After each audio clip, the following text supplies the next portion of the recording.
kasih atas kesempatannya. Izinkan kami dari kelompok 2 untuk memaparkan secara singkat latar belakang dan tujuan kegiatan kami sebelum memasuki sesi tanya jawab. Baik, tata kelola penegakan hukum dan pembangunan berkelanjutan di wilayah laut provinsi Kepulauan Bangka Belitung.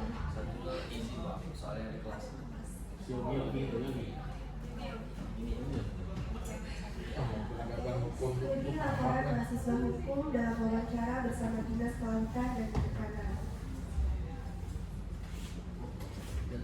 Jadi Bapak Ibu, latar belakang kami yaitu laut merupakan sumber daya vital bagi Bangka Belitung yang memiliki potensi ekonomi tinggi, namun juga menghadapi tantangan serius seperti konflik luas, eksploitasi tambang laut, dan degradasi ekosistem.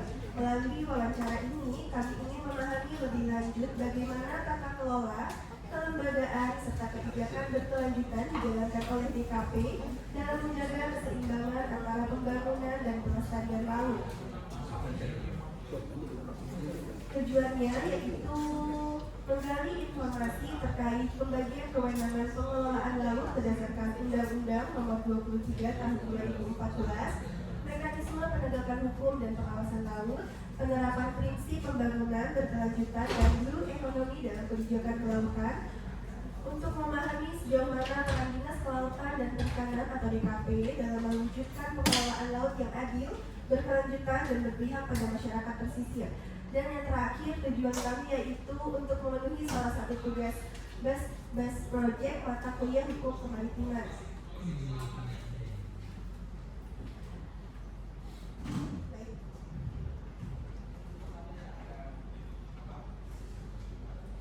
Memasuki isu permasalahan Bapak Ibu,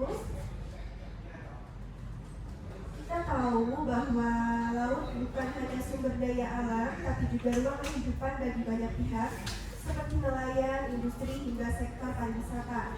Terkadang kepentingan yang berbeda ini bisa menimbulkan gesekan. Nah, menarik untuk tahu bagaimana DKP menyikapi hal ini. Yang pertama, kami memasuki tata kelola dan kelembagaan. Dari beberapa pertanyaan ini, di kelompok sebelumnya sudah ada pertanyaan yang dijawab, yaitu yang nomor 1, 2, dan 4. Jadi dalam bab ini kami ingin menanyakan pertanyaan yang nomor 3, yaitu dalam hal terjadinya konflik pemanfaatan ruang laut, misalnya antara nelayan tradisional dan penambang laut, apa langkah-langkah hukum dan kelembagaan yang konkret diambil DKP untuk menyelesaikannya? Lalu memasuki isu permasalahan yang kedua terkait penegakan hukum dan pengawasan laut. Salah satu tantangan besar dalam menjaga keberlanjutan laut kita adalah kerusakan ekosistem yang disebabkan oleh aktivitas manusia, baik di sektor industri maupun transportasi laut. Terumbu karang yang rusak atau pencemaran akibat tumpahan limbah tentu membutuhkan penanganan serius, tidak hanya dari sisi teknis tetapi juga dari sisi hukum. Nah, terkait hal itu, dari bab penegakan hukum dan pengawasan laut, kami ingin bertanya yang nomor 7, yaitu apa strategi hukum DKP dalam menangani kerusakan terumbu karang atau pencemaran laut oleh kapal dan industri.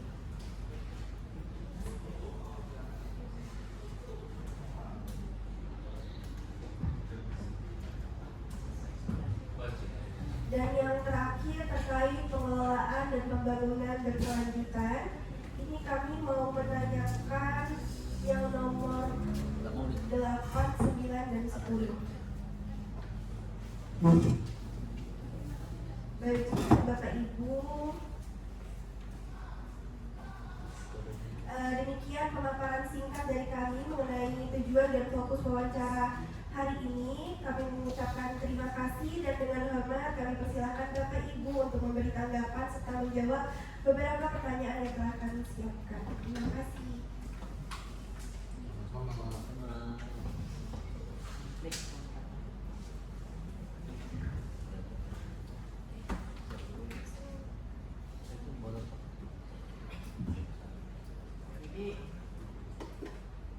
Jadi ini langsung ya. Berarti yang nomor 3. Boleh dijelaskan dulu kenapa pertanyaan ini muncul?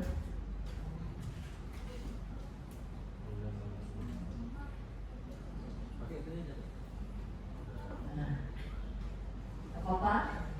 Kan pasti ada dasar terbangnya kenapa pertanyaan ini muncul gitu. Apakah karena melihat apa?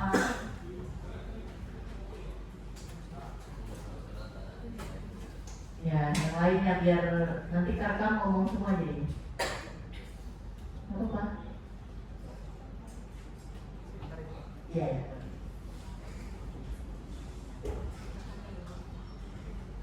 Karena udah banyak yang dari tadi ya jadi bingung gitu ya. Gak apa-apa, aman.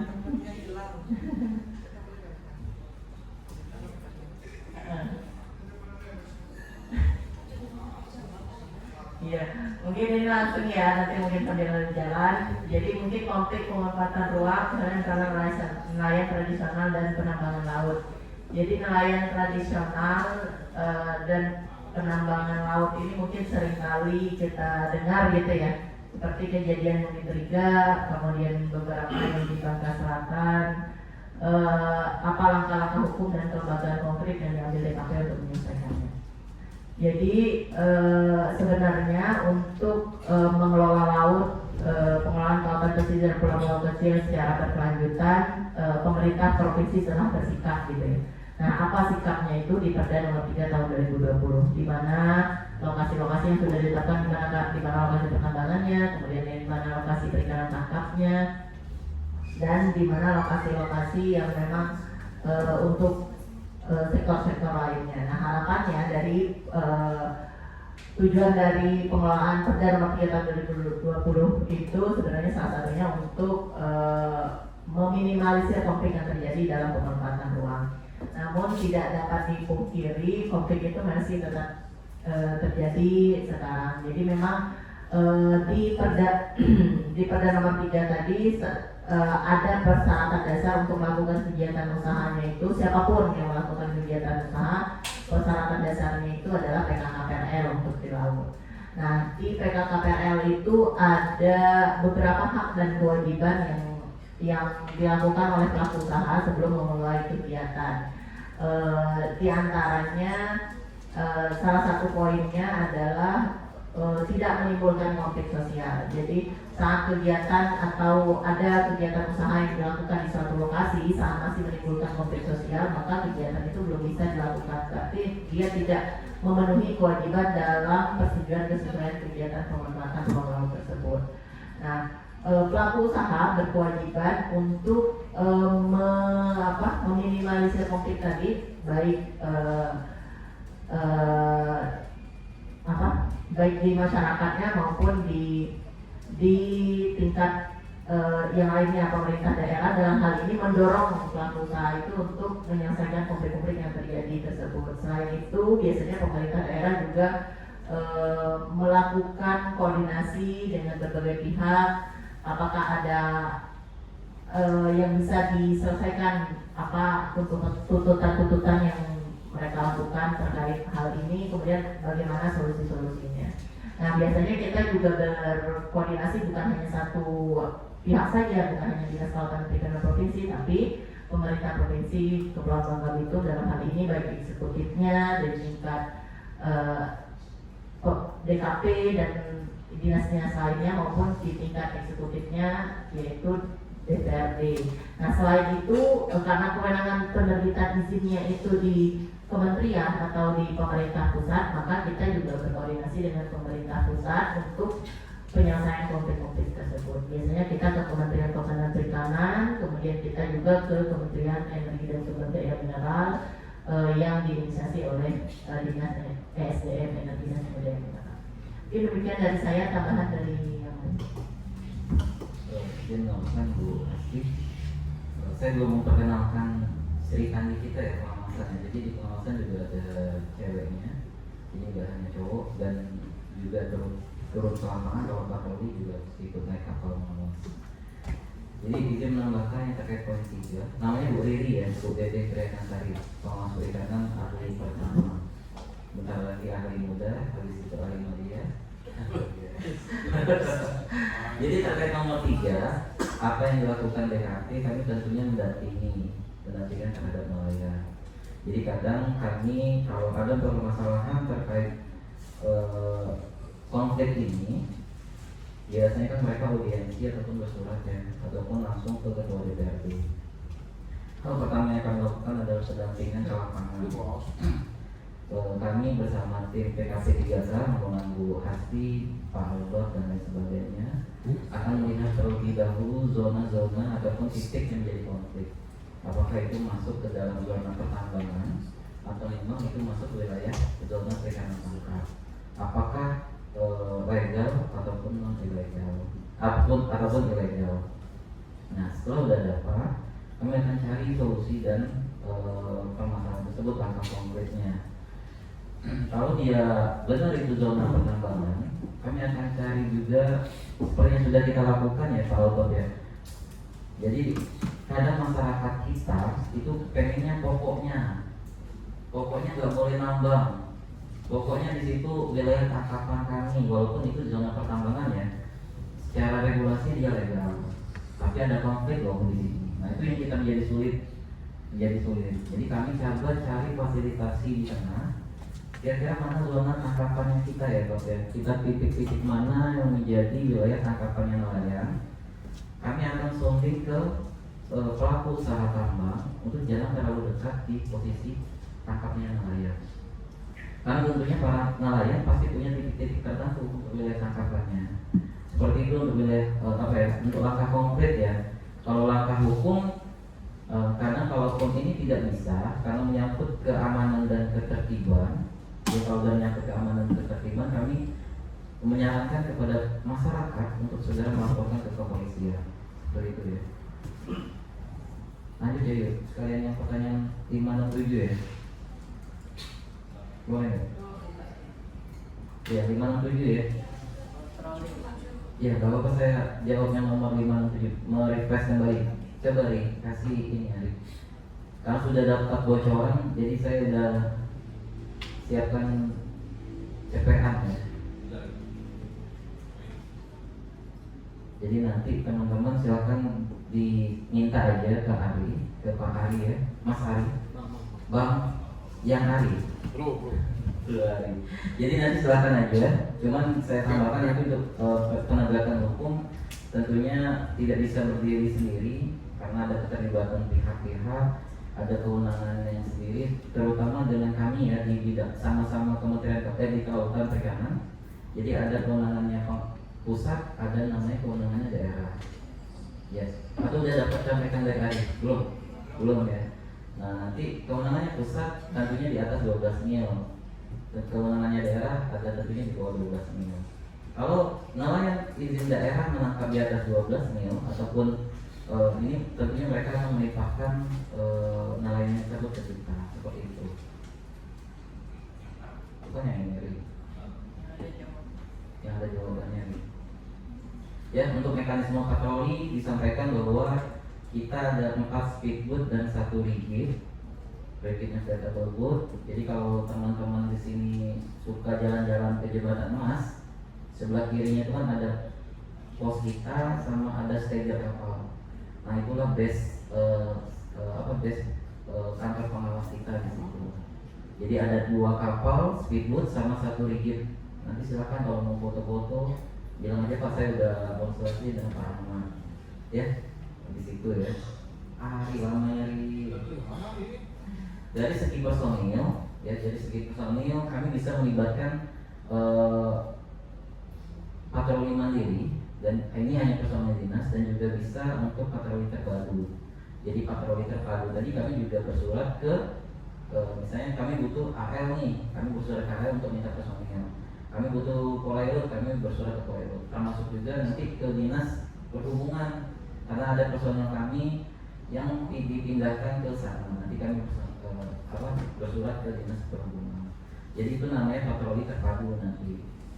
Terus ya, dari segi waktu, seperti yang saya sampaikan sebelumnya, nah itu ya, dari segi waktu ada yang namanya pengawasan rutin dan ada yang namanya incidental. Rutin ini yang terjadwal.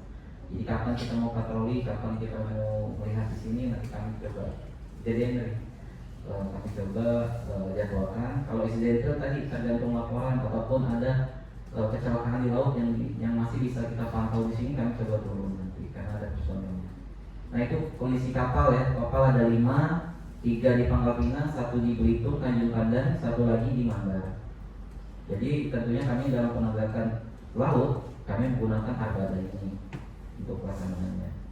Nanti silakan kalau mau untuk data dukung, silakan ke lapangan.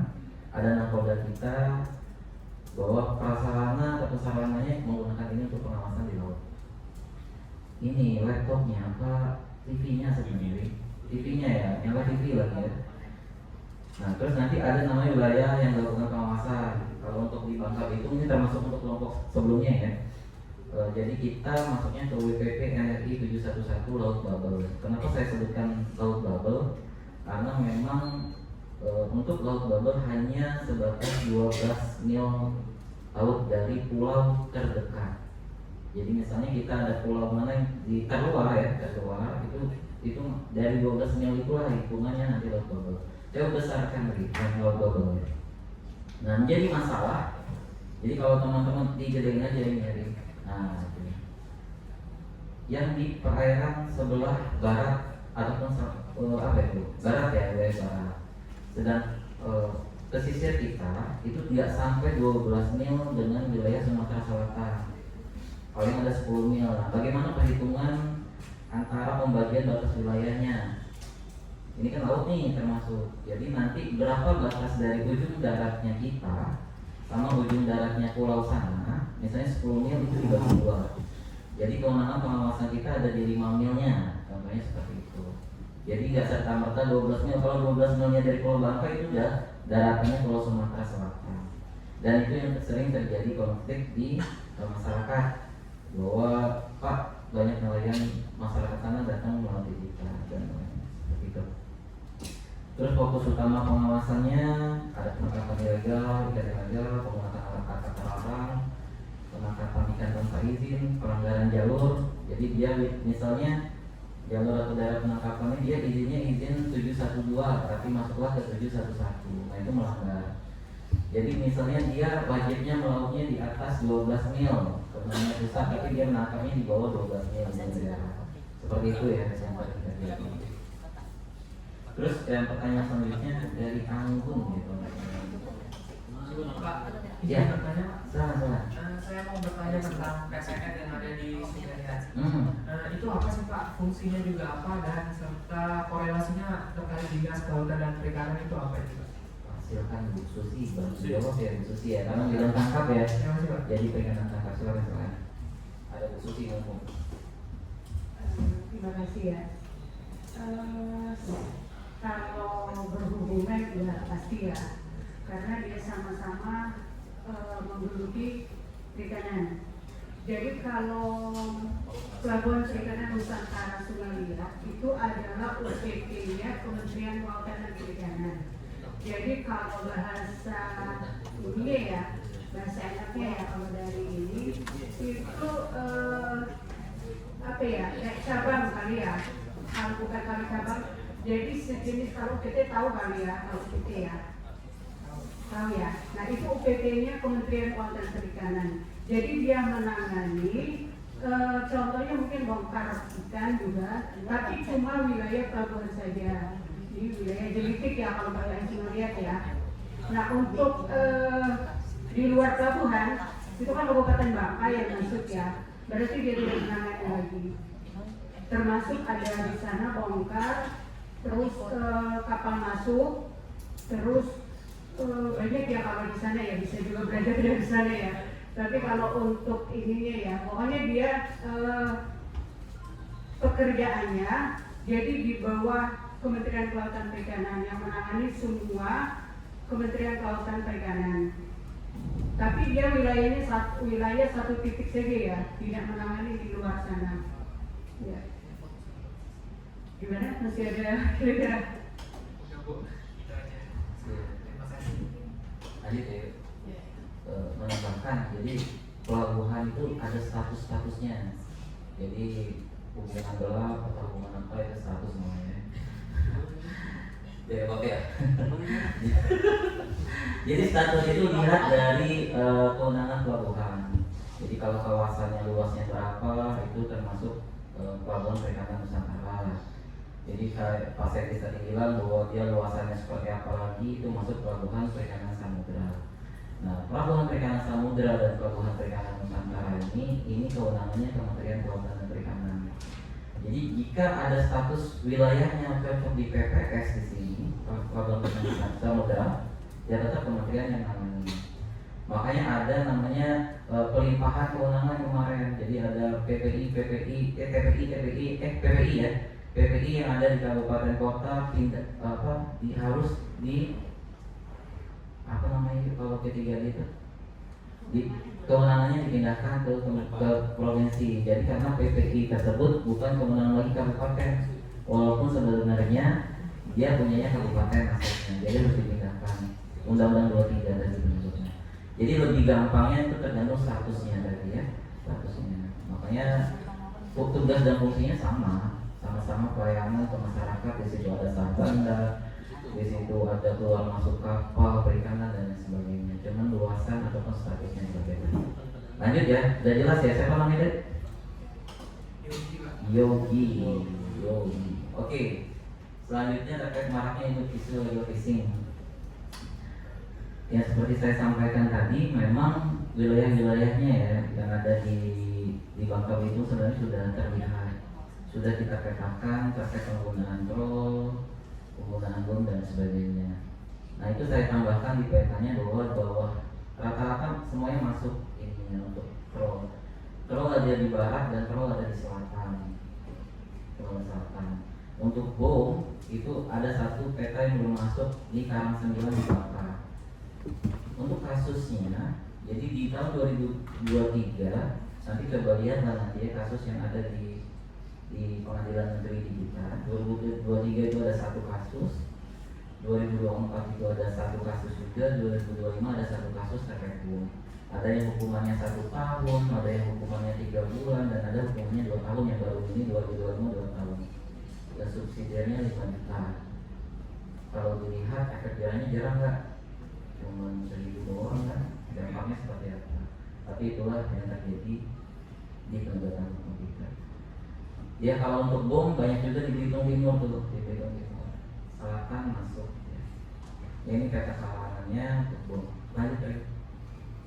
Nah, jadi kalau terkait kendala hukum dan pembatasan, memang saya sampaikan sebelumnya di kelompok sebelumnya, memang secara regulasi sebenarnya sudah memperberat hukumannya. Namun pelaku tidak jerah dikarenakan hukum yang diterima tidak sebanding dengan keuntungan sebuah pasal.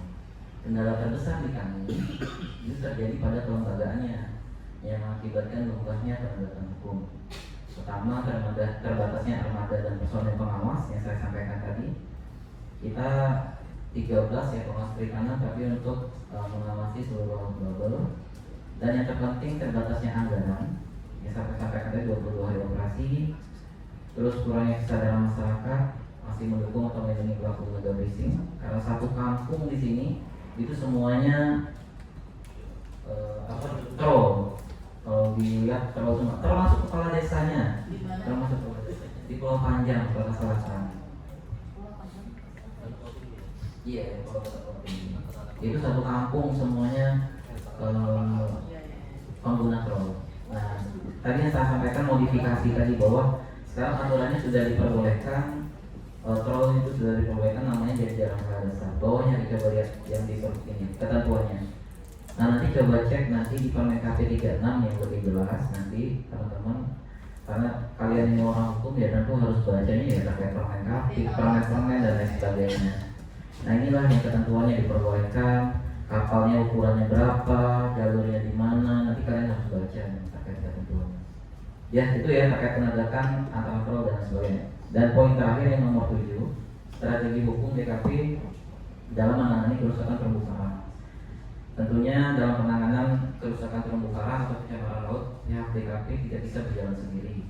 harus berkoordinasi lintas sektor dengan melibatkan Kementerian Kelautan dan Perikanan ya, ini pusat, lingkungan hidup, perhubungan, kesehatan dan sebagainya. Kalau ditanya strategi, di aturannya sudah jelas sebenarnya, ada penegakan hukumnya, dasar hukumnya juga sudah jelas terkait nomor 32, 2009, 45, 32, 22. Jadi sanksinya juga udah jelas, ada pidana, administratif maupun perdata. Perdata ini kewajiban ganti rugi. Dan strategi yang kedua, ini langsung ada pemulihan rehabilitasi. Ini yang terjadi pada kasus 2017. Dia nggak lewat peradilan, nggak lewat pengadilan. Jadi kalau teman-teman ada baca, coba googling nanti di internet, kasusnya kapal apa namanya, Lirikut sama MT Alek ya kalau nggak salah. Jadi dia merusak terumbu karang di wilayah Belitung dan satunya lagi di wilayah Manggar. Udah pernah baca? Nah itu lewat selain dari peradilan. Jadi tahun 2017 di bulan Maret dan bulan April. Kasusnya baru clean and clear di 2019. Baru pihak kedua perusahaan mengganti uang sekitar totalnya 35 miliar untuk digantikan ke sebenarnya untuk biaya rehabilitasi dan lain sebagainya. Tapi kenyataannya sampai saat ini dana tersebut tidak ada ya. Ada nggak kita dengar rehabilitasi sampai saat ini belum ada. Karena apa? Regulasi terkait pemanfaatan dana yang sudah untuk PNBP tersebut belum ada. Ini menjadi kendala di kita untuk apa ya, perbaikan lingkungan yang sendiri. Nah, dan teman-teman di sini saya sampaikan kembali bahwa kalau untuk terkait kasus pencemaran lingkungan, mungkin lebih tepatnya di teman-teman lingkungan hidup dan kehutanan. Nah, kemarin juga kasus 2017 itu dari PSDKP pusat melimpahkan kewenangannya ke Kementerian Lingkungan Hidup, yaitu gabung KLHK-nya. Jadi MT Alek kan gosong. Jadi memang terkait ganti rugi dan lain sebagainya, undang-undang yang lebih kita ada undang-undangnya, kita di perikanan juga mengatur, tapi lebih tepatnya lagi nanti di undang-undang lingkungan hidup. Jadi makanya saya bilang di awal bahwa tidak bisa berdiri sendiri, harus ada stakeholdernya. Ini juga ada penilaian ya, evaluasi dari lingkungan. Jadi nanti hitungan kerugiannya juga berdasarkan terumbu karang yang rusak. Kalau nggak salah yang di Belitung itu sekitar 8.400-an meter persegi ya, sedangkan yang ada di wilayah Belitung Timur kurang lebih sekitar 10.000 meter persegi. Jadi dapatlah hitungannya sekitar 35 miliar untuk digantikan. Seperti itu ya. Jadi memang ada dua strategi yang terkait yang bisa dilakukan. Kalau mau lewat pidana ya seperti itu, dan juga ada pemulihan regulasi lewat peradilan. Ini itu cukup ya, ya Bu. Ada pertanyaan lagi? Nah, izin Pak, perkenalkan nama saya Fadil Hidayat. Saya ingin bertanya terkait kasus yang pernah diurus DKP dari yang terberat sampai yang ringan itu, dan bagaimana cara DKP itu mengatasi atau bagaimana tantangannya? Terima kasih. DKP ya, dapat dari yang terberat sampai yang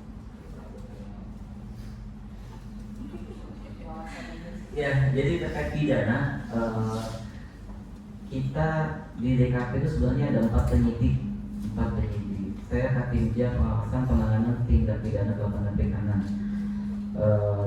Kalau jujur, saya belum pernah nyidik, saya belum pernah mengejarkan orang, saya belum pernah membuat anak istri orang nangis. Kalau bisa jangan. Kenapa saya lebih ultimum remedium tadi ya. Kalau bisa dilakukan dengan surat peringatan dan sebagainya, saya lebih prefer itu. Kalau kasus yang pernah kami tangani di tahun 2018 kalau nggak salah, itu ada 3 kapal untuk DKP-nya sendiri ya, kalau nggak salah nanti ada 3 kapal compreng, kapal compreng ini kapal Casnet ya, dia itu Juni, dia melanggar jalur yang seperti saya sampaikan tadi. Jadi dia melanggar jalur, dia nangkap di wilayah kita walaupun sebenarnya mereka harusnya di wilayah Laut Jawa. Nah itu yang pernah kita tangani. Selain itu kasus juga kami menerima sebagai saksi ahli.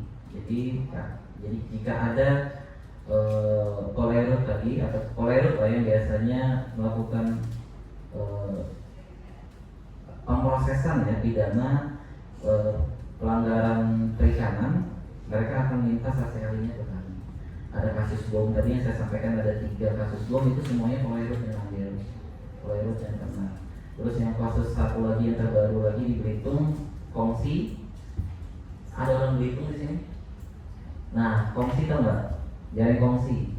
Oh itu bela kongsi. Ini Belitung ya? Kongsi ini apa nih? Bahasanya? Murani. Jadi kalau di pelabuhan itu teman-teman lihat banyak rengkem-rengkemnya dia. Biasanya di TNI AL Tanjung ada di mana? Belitungnya di mana? Di Belitung Timur. Oh Belitung Timur. Ini bom ya banyak. Kamu di?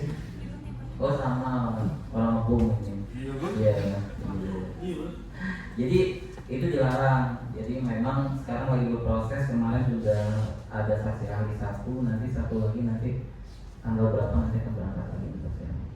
Jadi tantangannya memang enggak, ya mungkin sebenarnya ke ini sih ya, ke masing-masing pribadi lah ya. Kalau kita mau menjarahkan orang, kita harus lihat anak istrinya dan lain sebagainya. Kasus yang di Belitung baru ini udah inkrah yang kemarin itu seluruh termasuk ABK-nya loh. Jadi ada 6 orang, 6-6-nya masuk penjara semua. Sebelum-sebelumnya biasanya cuma nakoda dan yang kemarin terbaru ada pemiliknya yang kita kaitkan dengan pemiliknya. Nah, dan sekarang itu termasuk ABK-nya. Kasihan gitu. Bayangin aja dan dihukumnya berapa tahun, sehari dia udah kerugian berapa, anak istrinya siapa yang nanggung. Nah, makanya kalau bisa sebelum melakukan ya tindakan pelanggaran ataupun pidana, pikirkanlah hal-hal seperti ini ya. Ini tuh ya tantangannya ya. Tantangannya juga lagi kita akan sulit komunikasi dengan kejaksaan dan sebagainya. Ya itu tantangan antara menyatukan dengan jaksa penuntut dengan penyidik dan lain-lain itu tantangan. Itu ya. Mau jadi penyidik atau mau jadi jaksa silahkan aja nanti. Bagus kok.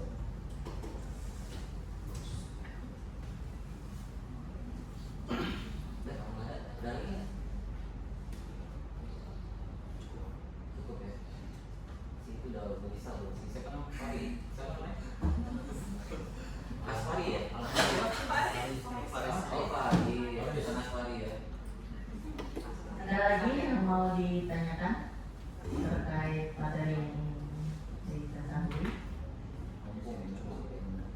Masih ada waktu lah. Cukup. Cukup Ibu, karena tadi sudah diwakili oleh kelompok 1, jadi sudah ada beberapa pertanyaan yang sudah terjawab. Baik, nanti di combine aja ya yang dari tadi. Itu nomor 10 udah dijawab. Daya nelayan. Itu susi teh harusnya. Jadi ada nelayan tambang.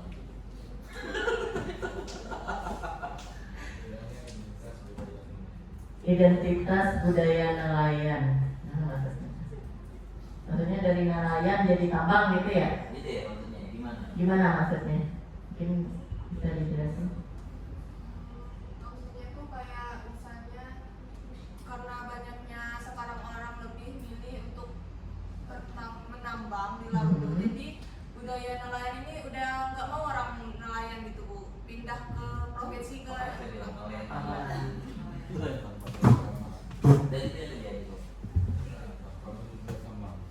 Iya, tapi sekarang kan sudah mulai ada penertiban ya yang dilakukan dan ada tata kelola penambangan juga. Kalau nanti mungkin ada materi diskusi dengan dinas SDM, mereka akan lebih jelas menjelaskan terkait tata kelola penambangan yang sekarang lagi digulirkan oleh pemerintah di provinsi maupun di pemerintah pusat. Jadi semakin ke sini semakin baiklah tata kelola terkait penambangan ini. Jadi mungkin ke depan juga dengan tadi program-program yang dilakukan oleh Dinas Kelautan dan Perikanan Provinsi untuk meningkatkan kemampuan dari masyarakat untuk memanfaatkan atau mengelola laut, mungkin ke depan juga nelayan akan lebih mandiri, kemudian lebih bisa mengupgrade diri sehingga penghidupannya juga akan lebih layak, sehingga masyarakat mungkin mau atau akan berkembang gitu di sektor perikanan tangkapnya atau perikanan budidaya, sehingga akan meningkatkan ekonomi di tingkat nelayan juga. Mungkin yang lain yang belum ngomong nih, gak apa-apa, Pak Albab, ini adalah tim peta kita. Jadi nanti yang berminat ini kalian harus belajar nih terkait pemetaan, karena memang penting ya untuk melihat aspek hukumnya, apakah ini melanggar atau tidak. Kalau tidak tahu aspek petanya, mungkin nanti nggak bisa menilai gitu apakah ini melanggar atau tidak. Nanti mungkin disampaikan oleh Pak Albab, kemudian nanti Bu Riri, Bu Epi, Bu Nelly, dan Pak Ari silakan memberi tanggapan sedikit terkait apa yang dilakukan di Dinas Kelautan dan Perikanan Provinsi. Baik, assalamualaikum warahmatullahi wabarakatuh. Terima kasih Bu Yuhyo, Pak Ahmad, dan Bu Surati ya selaku pimpinan rapat.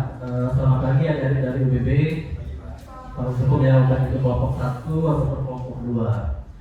Saya Ahmad ya, dari bidangnya pengelolaan kelautan pulau kecil di bidangnya pasti selaku pengelola ekosistem kelautan pesisir hari pertama. Nah ini saya mungkin secara umum ya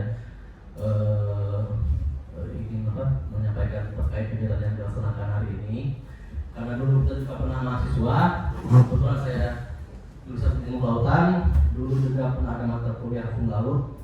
Itu saya dulu sempat tertarik itu mau ngambil tulis akhir di situ, namun satu dengan hal jadi mengalihkan ke topik lain.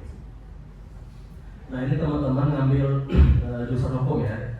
Jurusan hukum itu kan jurusan yang umum ya, hampir di setiap kampus itu ada jurusan hukum, hampir di setiap kantor itu memerlukan orang hukum. Jadi orang hukum itu harus berpikir secara general umum, namun pada titik tertentu harus mengambil fokus mau mengambil ke sektor apa ataupun hukum pidana, perdata dan sebagainya. Namun apabila menangani kasus tertentu, maka orang hukum yang berpikir secara umum ini pasti akan mengkhususkan pemikiran terhadap sektor tertentu. Seperti halnya ini yang sudah di teman-teman sampaikan juga dari DKP dan diskusi berjalan ini, menyikapi bahwa tadi teman-teman bilang ini merupakan mata kuliah di semester 5 ya, berarti kurang lebih 2 semester lagi ini menuju tugas akhir, dan sebaiknya sudah ada ancang-ancang dari sekarang ya terkait tema, paling tema kalau tidak harus judul untuk tugas akhir. Nah ini harapan pribadi ya, karena teman-teman dua kelompok ini sudah beraudiensi dengan Dinas Kelautan dan Perikanan, mengetahui mencari tahu terkait tata kelola, pengelolaan maupun juga efektivitas pengelolaannya. Saya sih berharap paling tidak ada 1 atau 2 teman-teman di sini yang nantinya di tugas akhirnya itu akan sedikit menyinggung termasuk terkait tema hukum terkait pengelolaan kelautan dan perikanan, baik itu di level nasional maupun kalau bisa khususnya di Indonesia nih. Seperti yang beberapa pertanyaan yang saya sampaikan itu kan teman-teman itu menggali ada nggak sih semacam tukang di kewenangan gitu ya, hambatan-hambatan apa yang dihadapi oleh Dinas Kelautan dan Perikanan Belitung. Nah ini sebagai gambaran tadi teman-teman saya rasa juga sudah mempelajari terkait undang-undang pemerintahan daerah yang di tahun 2015 ya, yang mengatakan bahwa ruang laut itu yang sebelumnya 0 sampai 4 mil itu punya kabupaten, sekarang dari 0 sampai 12 mil itu jadi wilayah provinsi ini, baik itu dari perencanaan, pengelolaan maupun pemanfaatan gitu ya, serta pengawasan. Namun seperti yang teman-teman ketahui juga ada sebuah perubahan besar nih di tahun 2020 ya terkait undang-undang cipta kerja maupun yang sudah ditetapkan di undang-undang itu tahun 2023. Nah ini dengan maksud pemerintah untuk mempermudah proses bisnis perizinan. Jadi sebagian besar izin itu sudah ditarik ke pusat, semacam sentralisasi. Untuk izin berusaha dasar yang darat itu ataupun dulu dikenal dengan izin lokasi, sekarang dikenal dengan PKKPR itu kan ditarik ke menteri ini. Disampaikan bahwa di PP 21 itu turunan UU TK itu kewenangan penerbitan PKKPR merupakan kewenangan menteri terkait, dalam hal ini menteri ATR BPN, yang dapat diturunkan ataupun didelegasikan ke pemerintah daerah. Nah ini kan sudah diturunkan dari menteri ke pemerintah daerah untuk penerbitan itu. Jadi sekarang wewenangnya sudah ada yang menjadi wewenang bupati, wali kota ataupun juga gubernur.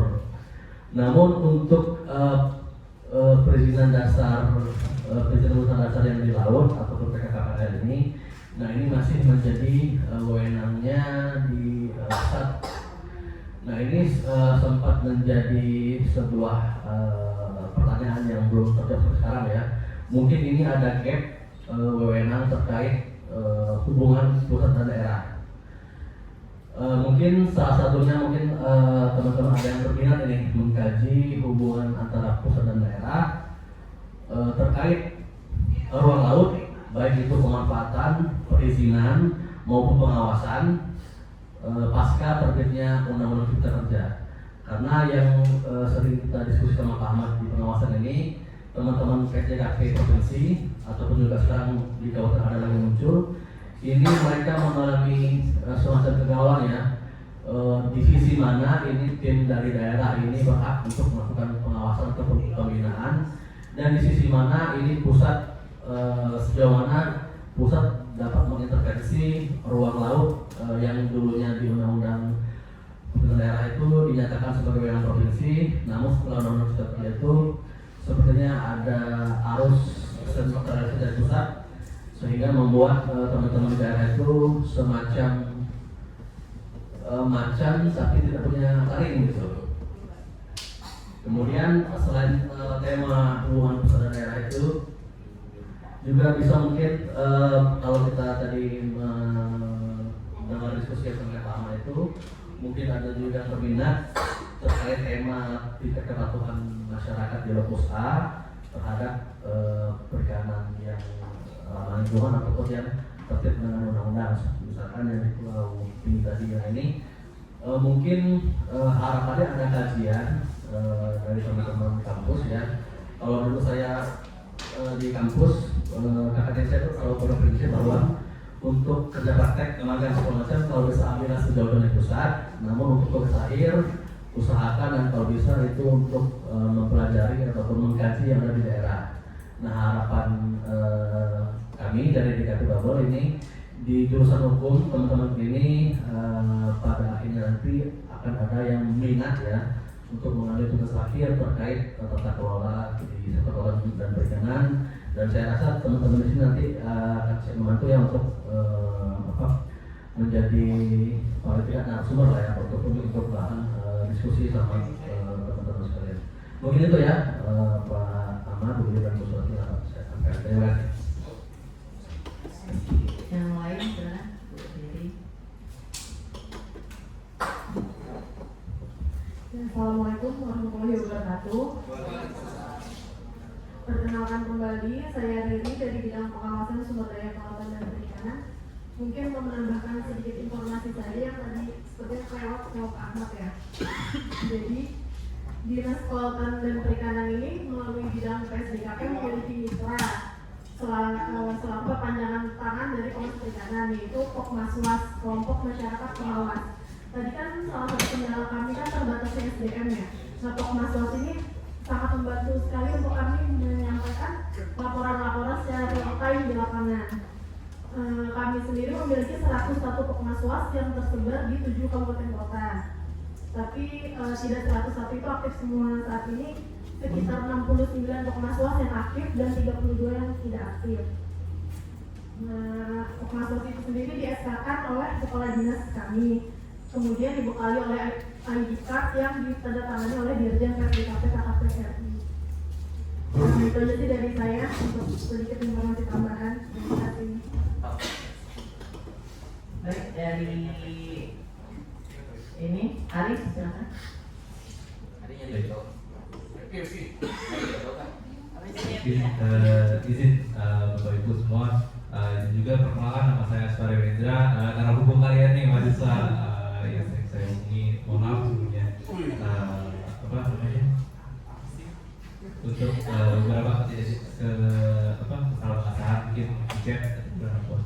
Baik, sedikit tambahan dari saya merupakan alumni Universitas Kota Belitung juga, tahun 2024 lulus jurusan Ilmu Kelautan, Fakultas FPK atau Fakultas Teknik Akademi. Sedikit tambahan dari saya adalah mungkin adik-adik akan lebih banyak mungkin saran ya untuk lebih banyak membaca turunannya terkait undang-undang ini, di mana kepastian hukum terhadap ekosistem laut dan pesisir. Karena ekosistem laut dan pesisir adalah penunjang utama daripada kehidupan masyarakat pesisir, kehidupan masyarakat secara regional gitu kan. Apalagi Bapak Belitung banyak sekali dijelaskan tadi adalah kepulauan maritim seperti itu, yang bergantung terhadap terumbu karang, laut dan mangrove sebagainya. Turunnya kemana? Maka itu adalah urusannya adalah pencemaran, penambangan tadi, dan juga kerusakan alam gitu. Kepastian hukum terkait 3 atau lebih daripada kejadian yang ada di laut ini kurang banyak. Ada mungkin berseliweran di TikTok kalian atau di YouTube kalian terhadap kerusakan ataupun akibat aktivitas manusia, tambang dan sebagainya terhadap aktivitas di laut itu. Itu tidak memiliki kurang adanya kepastian hukum tentang itu. Jadi terkait dikesampingkan dulu, manusianya dulu lah, nanti hewannya seperti itu. Ketika itu hewan terlindungi dan baru naik seperti itu kan. Tapi ketika dia terumbu karang dan sebagainya bukan hewan-hewan terlalu penting seperti itu, maka dia agak jaga tidak dipentingkan seperti itu.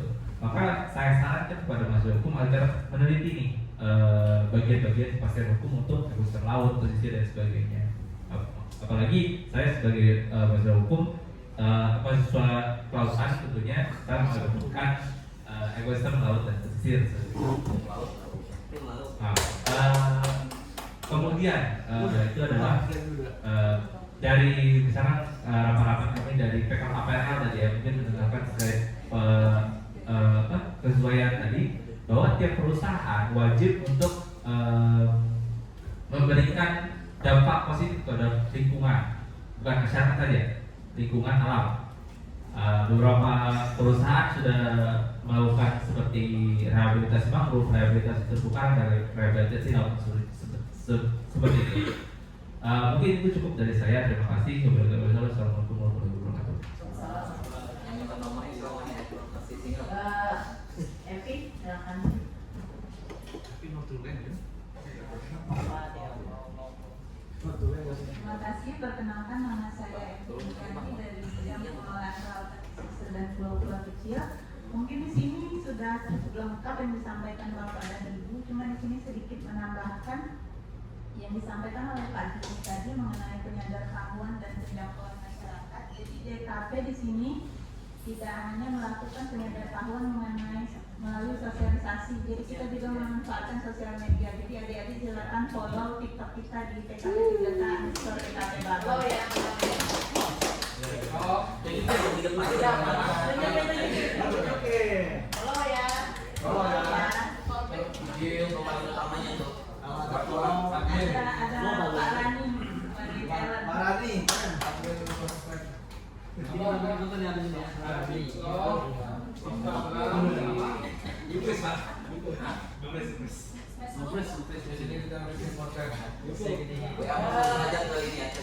Wandi, silakan. Mana Wandi?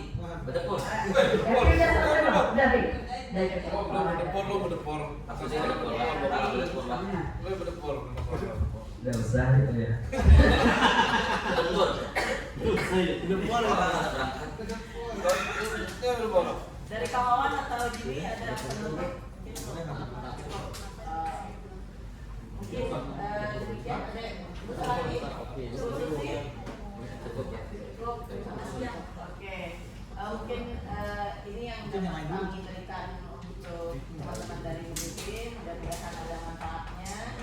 Yang tidak, yang kurang berkenan atau hal-hal lain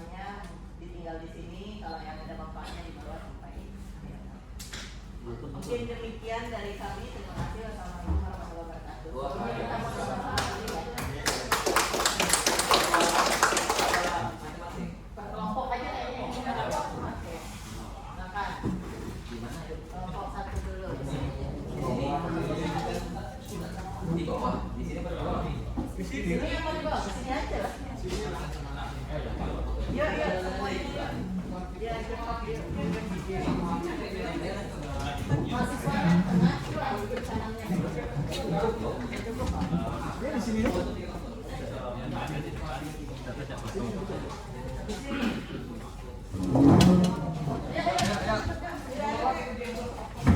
Kelompok satu dulu ya. Banyak orangnya, kelompok dulu. Ya.